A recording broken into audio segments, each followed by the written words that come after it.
Salam, hər vaxtınız xeyir olsun.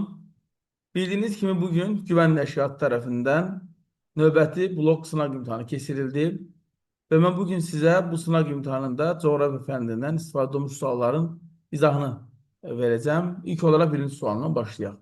Birinci sualda qeyd olunur ki, yaz gecə və gündüz bərabərlik günü payız gecə və gündüz bərabərlik günündən hansı əlamətinə görə fərqlənir? Əlbəttə ki, siz ilk olaraq bilməlisiniz ki, yaz gecə və gündüz bərabərlik günü dedikdə söhbət 21 mart tarixindən gedir. Payız gecə və gündüz bərabərlik günü dedikdə isə söhbət 23 sentyabr tarixindən gedir. Və bilməlisiniz ki, hər iki tarixdə Günəş ekvator xətti üzərində zenitdə olur və bu tarixlərdə şimal və cənub yarımkürələri bərabər işıqlanır. Və hər iki tarixdə şimal və cənub yarımkürəsində gecə və gündüzün uzunluğu bir-birinə bərabər olur. Gəlin variantları nəzərə yetirək. A variantında qeyd olunur ki, şimal və cənub yarımkürələri bərabər işıqlanır. Bu fikir hər iki tarixə aiddir. Çünki hər iki tarixdə Günəş ekvator üzərində zenitdə olduğu üçün şimal və cənub yarımkürələri bərabər işıqlanır. B variantında qeyd olunur ki, bu tarixdən etibarən 22 iyuna qədər şimal yarımkürəsində gündüzün uzunluğu gecənin uzunluğundan daha çox olmağa başlayır. Bu fikir 21 Mart tarixinə aiddir. Çünki 21 Mart tarixindən sonra Günəş şimal yarımkürəsinə doğru yönəlir və bilməlisiniz ki, məhz 21 Mart tarixindən 22 iyun tarixinə qədər şimal yarımkürəsində gündüzün uzunluğu gecənin uzunluğundan daha çox olur. Cənubi yarımkürəsində isə tam əksinə, gecə uzunluğu gündüz uzunluğundan daha çox olur. B variantı yaz gecə və gündüz bərabərlik gününü payız gecə və gündüz bərabərlik günündən fərqləndirir. Gəlin digər variantları nəzərə yetirək. C variantında qeyd olunur ki, Bakı şəhərində günəş şüaları günorta vaxtı 50 dərəcə buzaq altına düşür. Bu, hər iki tarixə aid fikirdir. Çünki hər iki tarixdə günəş ekvator üzərində zenitdə olduğu üçün 40 dərəcə şimal enində yerləşən Bakı şəhərinə bu tarixlərdə günəş şüaları 50 dərəcə buzaq altında düşür. D variantında qeyd olunur ki, günorta vaxtı 45 dərəcə şimal enində şaquli bastırılmış cismin kölgəsi cismin öz uzunluğuna bərabər olur. Bu da hər iki tarixə aiddir. Nə üçün? Siz bilməlisiniz ki, bir məntəqə Günəş günorta vaxtı 45 dərəcə buzaq altına düşürsə, həmin vaxt cismin hündürlüyü ilə kölgənin uzunluğu bir-birinə bərabər olur. Hər iki tarixdə 45 dərəcə şimal enliyinə Günəş günorta vaxtı 45 dərəcə buzaq altına düşdüyü üçün hər iki tarixdə məhz 45 dərəcə şimal enliyində yerləşən cismin hündürlüyü kölgəsinin uzunluğuna bərabər olur günorta vaxtı. Yəni bu fikir hər iki tarixə aiddir. Y variantında qeyd olunur ki, Günəş ekvator üzərində zenitdə olur. Bu da hər iki tarixə aiddir. Doğru cavabımız olacaq B variantı. Növbəti sual. Xəritə sxemi əsasən rəqəmlərə müvafiq gələn yaylaları müəyyən edin. Bilirsiniz ki, yaylalar mənşəyinə görə denotasyon olur və yaylaların hündürlüyü 500 metrdən artıq olur. Yaylaların üstü hamar olanlarına isə plato deyilir. Bu əlavə məlumatlar vermək istədim. Deməli, birinci yayla deyəcək ki, Şimal Amerikada yerləşən Meksika yaylasıdır. İkinci, Hindistan yarımadasında yerləşən Dekan yaylasıdır. Üçüncü, Afrikada yerləşən Efiopiya yaylasıdır. Dörd isə Balkan yarımadasında yerləşən Karst platosudur. Deməli, doğru cavabımız olacaq A variantı. Növbəti sual. Böyük Qafqaz dağlarında yerləşən mineral bulaqlarını müəyyən edin. Başlayaq A variantından. A variantında Turşusu, Şırlan, Xaşı və Çuxuryurt mineral bulaqlarının adını görürük. Bilməliyik ki, Xaşı və Çuxuryurt hər ikisi də Böyük Qafqaz dağlarında yerləşir. Belə ki, Xaşı Qubada, Çuxuryurt Şamaxı inzibati rayonundadır. Amma Turşusu və Şırlan Kiçik Qafqaz dağlarında Şuşa rayonu ərazisində yerləşdiyi üçün A variantı bizim doğru cavabımız ola bilməz. B variantı. Bədo, İsmayılıda, Bum, Qəbələdə, Xalxal, Oğuzda, Çuxuryurt isə Şamaxı inzibati rayonunda yerləşir. Nəticədə dördü də Böyük Qafqaz dağlarında yerləşir. Doğru cavabımız B variantı. Baxaq C variantına. C variantı Cimi və Xaşı hər ikisi Quba inzibati rayonunda yerləşir. Amma Şırlan və Bayxır Böyük Qafqazda yerləşmir. Belə ki, Şirlan Kiçik Qafqaz dağlarında Şuşa rayonu ərazisindədir. Bayxır isə Naxçıvan Muxtar Respublikasında Babək rayonu ərazisində yerləşir. Bilirsiniz ki, Naxçıvanda Badamlı Şahbuz rayonunda, Darıdağ Culfa rayonunda, Sirab və Bayxır mineral blokları isə Babək inzibati rayonunda yerləşir. Deməli, Şirlan və Bayxıra görə C variantı doğru ola bilməz. D variantında Donuzüstən Talış dağlarındadır. Minkənd Kiçik Qafqaz dağlarındadır. Qalaltı Şabrandadır. Böyük Qafqaz dağları düşür. Cimi də Quba inzibati rayonundadır. O da Böyük Qafqaz dağlarına düşür. Amma Minkənd və Donuzüstən yox. Daha sonra yenə Donuzüstəni biz variantdan çıxırıq. İsti suda, Kəlbəzərdə yerləşdiyi üçün bu da uyğun gəlmir. E, Doğru cavabımız olacaq B variantı. Növbəti sualımız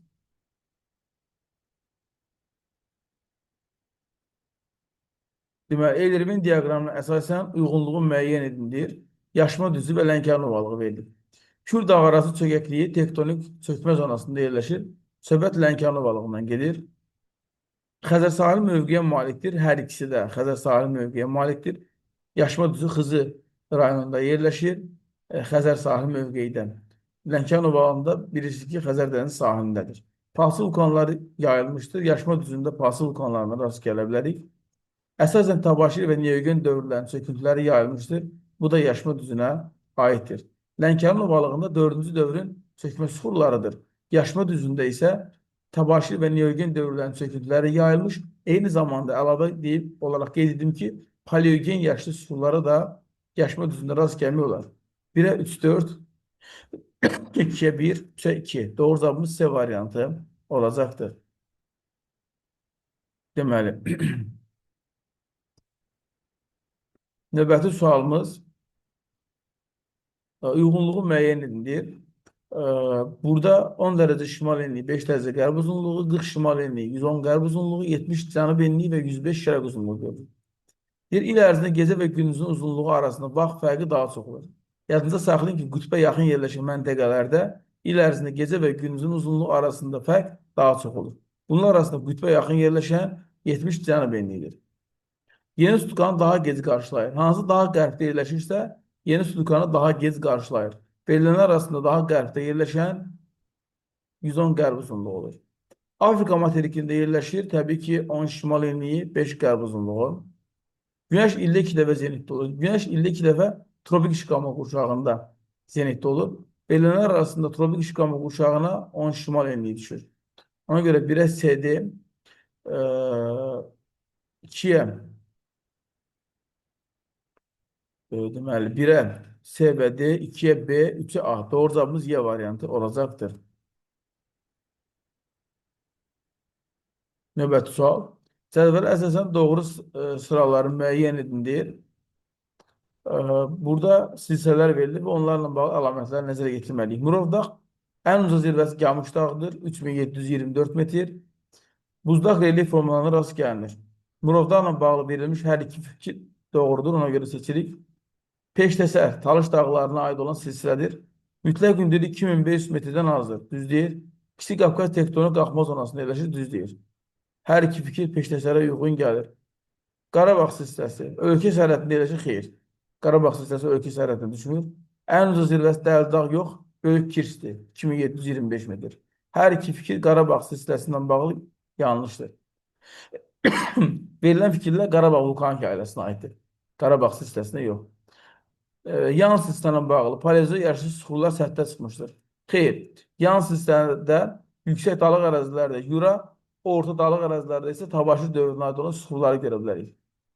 Paleozoik yaşlı süxurlar deyəndə alt paleozoik yaşlı süxurlara Tovuzçay, Əsrikçay və Zəyəmçay hövzəsində, üst paleozoik yaşlı süxurları isə Dərələyəz silsiləsində və Sədələk qalxmasına rast gəlmək olar.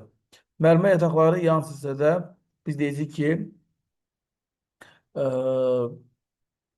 müəyyən qədər Quba rayon ərazisində mövcuddur, amma A variantı doğru gəlmir. Ona görə də 4-ü seçmirik. Bozdağ. Kürdağ arası çökəklik tektonik zonasında yerləşir. Düz deyir, çünki Mingəçevir su anbarının cənubunda yerləşir və tektonik zona olaraq Kürdağ arası çökəklik tektonik zonasına düşür. Ayrı Dendos'un relyef formaları səciyyəvidir. Bozdağda bəli. Baş Qafqazla bağlı. Qədim stratovulkanların qalıqları geniş sahədə yayılmışdır. Biz Baş Qafqaz hissəsində stratovulkanların qalıqlarına rast gəlmirik. Filiz faydalı qazıntılara rast gəlinmir deyir. Bu da səhvdir. Baş Qafqazda Zaqatala və Balakən rayonları ərazisində filiz faydalı qazıntılara rast gəlmək olar. Polimetal ehtiyatı var. Ona görə də biz deyəcəyik ki, məhz 6-cı Baş Qafqazla bağlı verilən fikirlər səhvdir. Doğru cavab 1, 2, 5 olacaq. B variantı. Növbəti sualımız. Nazca və Sakit Okean litosfer havalarının bir-birindən ayrılması səbəb olmuşdur. Kordilyer dağların yaranmasına xeyr.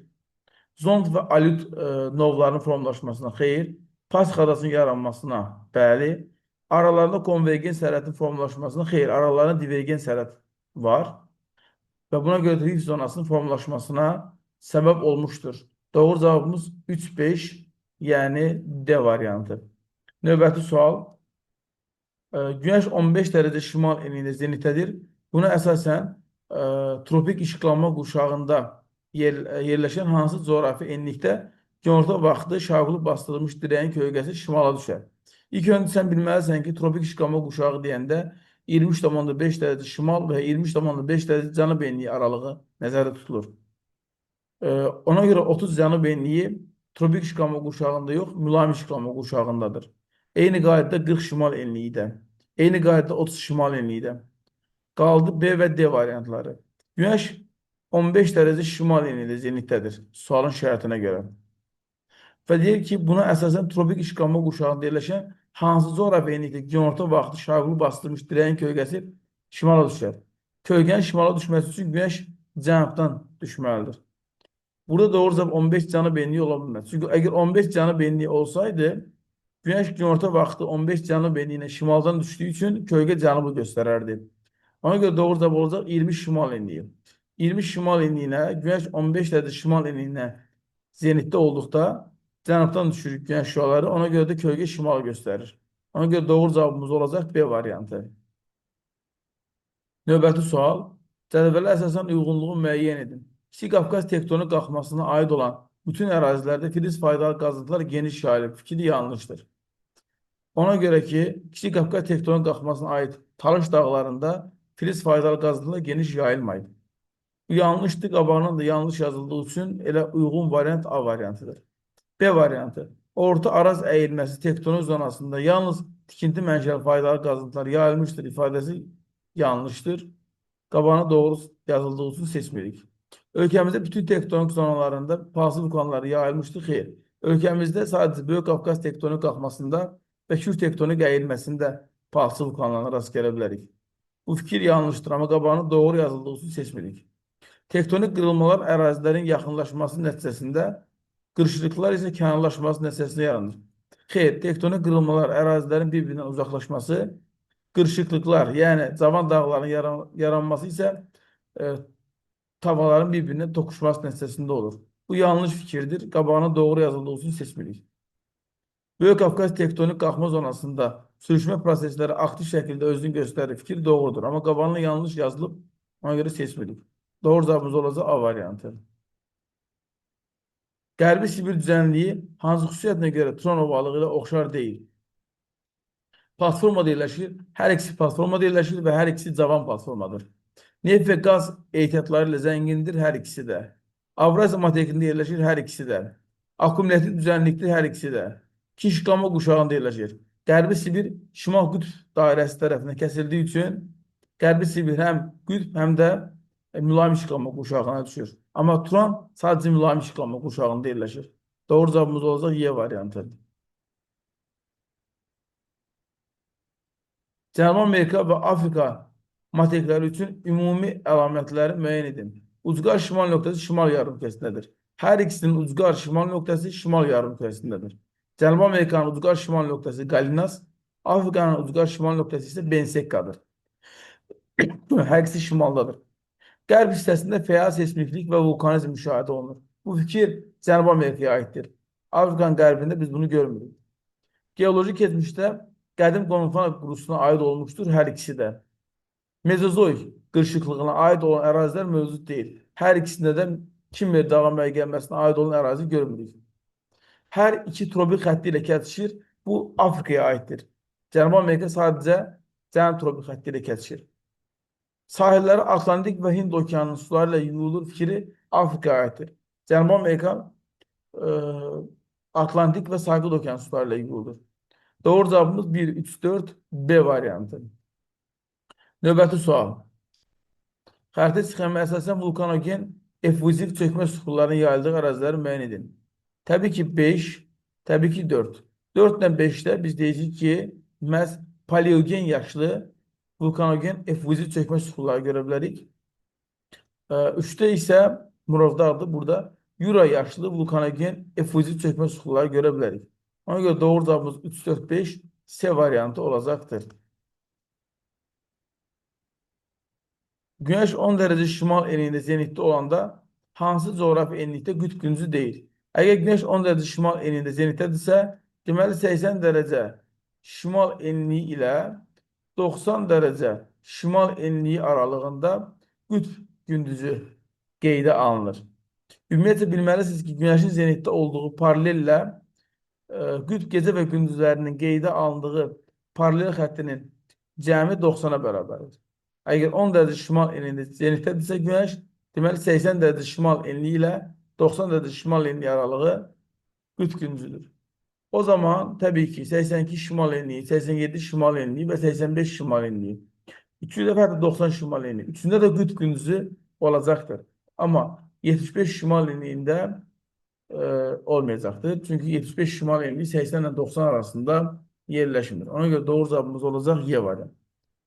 Növbəti sual. Doğru sıraları müəyyən edin. Birinci xromitin şərti işarəsidir və xromit deyəndə Göydərə yatağı həmən ağlımıza gəlir. Kəlbəcərdə yerləşir. Bu doğru sıradır. Qızıldır. Qızıl qoşa yatağında var. Qoşa yatağı da Gədəbəydə yerləşir. Deməli, hər ikisi doğru verildiyi üçün bunu seçirik.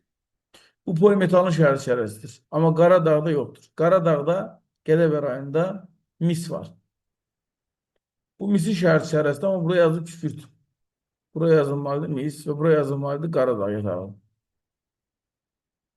Gədəbəy. Amma yazılmıyor. Demək bu da səhvdir. Bu gipsin şərti işarəsidir. Və Ağzı kənddə var. Bu molibdendir, travertin deyil. Molibden. Və molibden deyəcək Paraqaçay və Diyaqçay olmaqla iki yataqda daha çox yayılıb Ordubadda. Və bu da uyğun variant deyil. Uyğun variant 1, 2 və 5 olacaqdır. A variantı.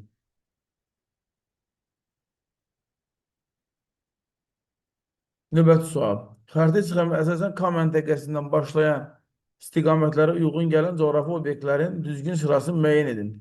Deməli, birinci sıraya baxanda görürük ki, birinci sıra Baş Qafqaz silsiləsi və Qanıq Əyazə çökəkliyini görür. Ona görə 1-ə A uyğun gəlir. 2-yə uyğun gələcək Şirvan düzü və Qarabağ düzü. C.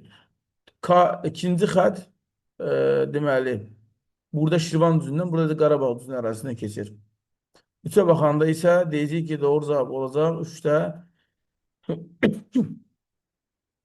deməli D. Çünki 3 Brovar silsiləsini və həmsinin və deyəcək ki, Muğan düzünü kəsir.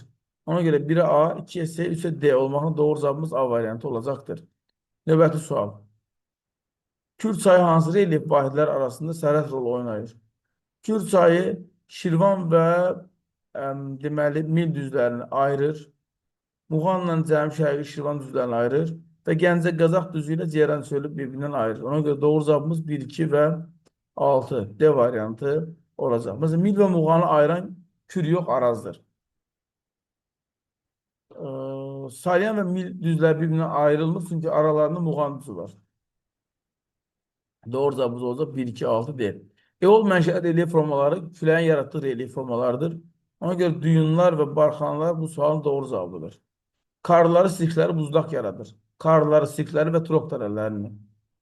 Əgər desəydik ki, egzorasiya mənşəli relyef formalarını seçin, 1, 2 və 3 doğru cavab olacaqdır. Amma burada eol mənşəli relyef formaları istədiyi üçün Doğru cavab 4-5 olacaq. D variantı. 210 derecelik azimutla 4 kilometre hərəkət edən səyyah əvvəlki məntəqəyə ən qısa yolla hansı azimutla qayıtmalıdır? Təbii ki, 30. Gedilən azimut əgər 180-dən çoxdursa, o zaman həmin azimutdan 180 çıxılmalıdır. Deyəcək 30. Doğru cavab C variantı. Salavat aşırımı Baş Qafqazdadır. Ona görə 1-ə B. Biçənək aşırımı Zəngəzurdadır. 2-yə D. Ömər aşırımı Murovdağdadır. Şərqi Göyçə Murovdağ silsiləsində A variantı. Deməli, Salavat aşırımı oldu Baş Qafqaz silsiləsində. İki dənə Salavat aşırımı var. İkisi də Baş Qafqazdadır. Birincisi Quba ilə Qəbələnin sərhədindədir. 2910 metr hündürlüyündə. Digəri Şəki Dağıstan sərhədindədir. 2830 metr. Biçənək aşırımı 2346 metr hündürlüyü var. Zəngəzur silsiləsində Şahbuz rayonu ərazisindədir. Ömər aşırımı Kəlbəzərdədir.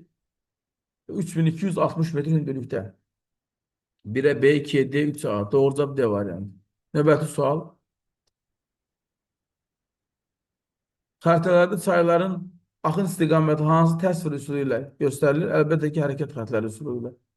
Topografik plan hansı miqyaslarda tərtib olunur? Topografik miqyas 1/2000 və daha böyük miqyaslardır. Ona görə doğru cavab olacaq Y variantı. Doğru olmayan sıraları müəyyən edin. Dəmavənd Avrasiyada düz verilib. Pinatubo Cənubi Amerikada yox, Avrasiyada olmalı idi. Səhv verilib. Reynir Şimal Amerikadadır. Kamerun Afrikadadır. Şasta Cənubi Amerikada yox, Şimal Amerikada göstərilməli idi. Reynir Şasta ABŞ-da. Hekla Şimal Amerikada yox, Avrasiyada, İslandiyada aslında göstərilməli idi. Deməli, doğru olmayan olacaq 2, 5 və 6. Doğru cavab C variantı. Doğru olmayan sıraları müəyyən edin.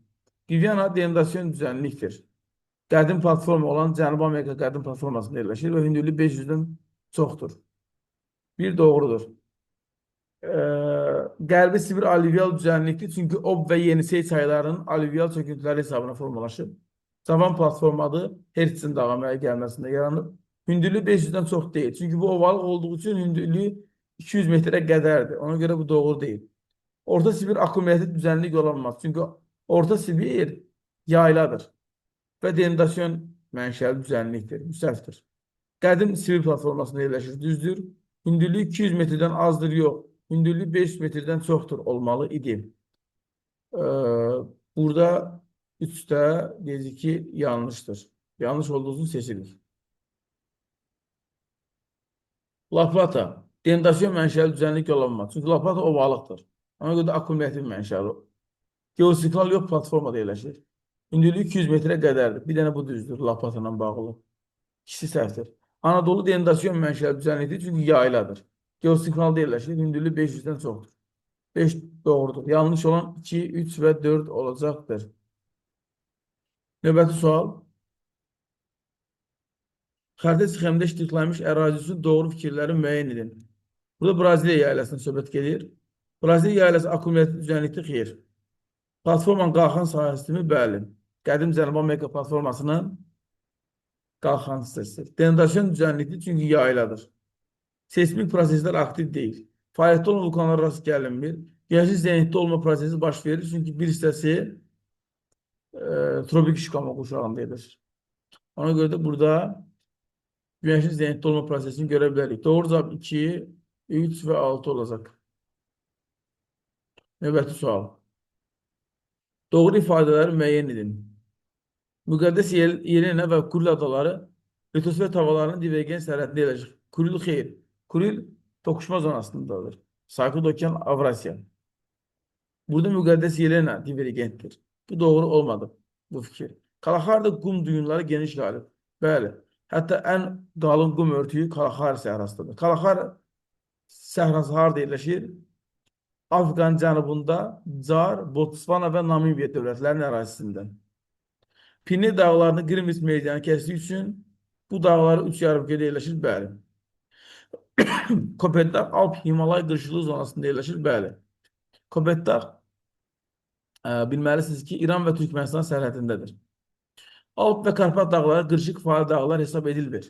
Alp ve Himalay, Alp ve Karpat dağları, Himalay nedir? Alp ve Karpat dağları her ikisi de Cavan Dağ olduğu için Qırşıq dağıdır. Afrikanın en uca zirvəsi onun yeganə Cavan Dağ sistemi olan Atlasda yerləşmir. Afrikanın en uca zirvəsi Kilimancarodur. Tanzanya'da, Şərqi Afrika yaylasında. Və o hesab olunur en hündür zirvə 5895. Ona göre bu fikir səhvdir. Doğru cevap olacaq 2, 3 ve 4. Kəsmin yüksəkliğinin 450 metr olduğunu bilərək A nöqtəsi ilə zirvə nöqtəsi arasındakı hündürlük fərqini hesablayın. Zirvə 5285'tir. Kəsmin yüksəklik 450. O zaman bu dağ relyef forması olduğu için biz deyəcəyik ki 5285'ten kiçik olup 450'ye bölünen ədəd. O da olacaq 4950. 4950 metr daxili horizontaldır. Daha sonra biz 450 metr azaltsaq olacaq 4500 metr, olacaq 4000 e, deməli